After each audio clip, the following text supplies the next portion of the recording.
One of the most unpredictable and varied starts to any Formula One season began in Australia, although Jenson Button's composed victory gave few clues to the dramas that were about to unfold. He became the early championship leader, but rain in Malaysia turned the tables on McLaren and tipped them in favour of Alonso, who fended off a challenge from Sergio Perez in the Sauber to become the surprise points leader after 2 events.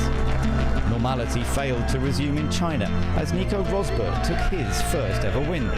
Tyre performance was proving crucial, and finding the Pirelli sweet spot proved to be a major challenge, as Raikkonen discovered, dropping from 2nd to 14th. Consistency was elusive, and Hamilton now led the points despite failing to win a race. Alonso was slipping back, and he wasn't amused by Rosberg's defensive tactics next time out in Bahrain. He could only finish 7th in a race that was taken by Vettel, despite the close attentions of Kimi Raikkonen on a better strategy than before. But the Red Bull driver now headed the standings. Barcelona proved a turning point for Ferrari, as changes to the car added a new lease of life to Alonso's hopes. Ultimately, he was beaten to the victory by the shock result of the season, Pastor Maldonado earning Williams' first win in nearly 8 years after brilliantly managing his tyres. He failed to impress in Monaco, however, a race that belonged, start to finish, to Mark Webber. He had total control, unlike Jenson Button, who was frustrated in his attempts to pass Kovalainen and suffering a mystifying loss of form. Every race had seen a different winner, and the trend continued in Canada as Hamilton caught and passed Alonso.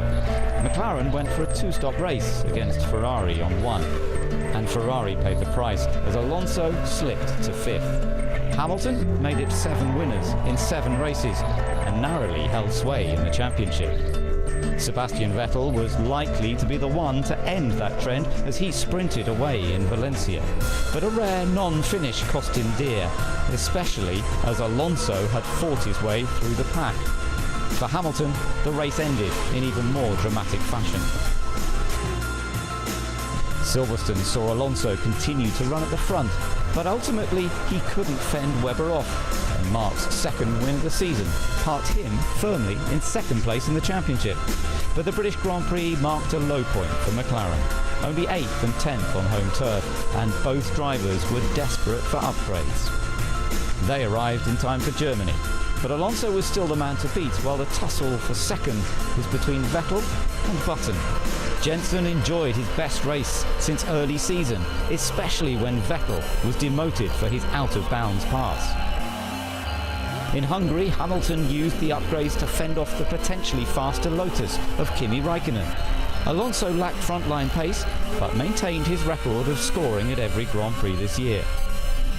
So Alonso arrives at Spa with a 40-point lead, but no sign of dominating every event.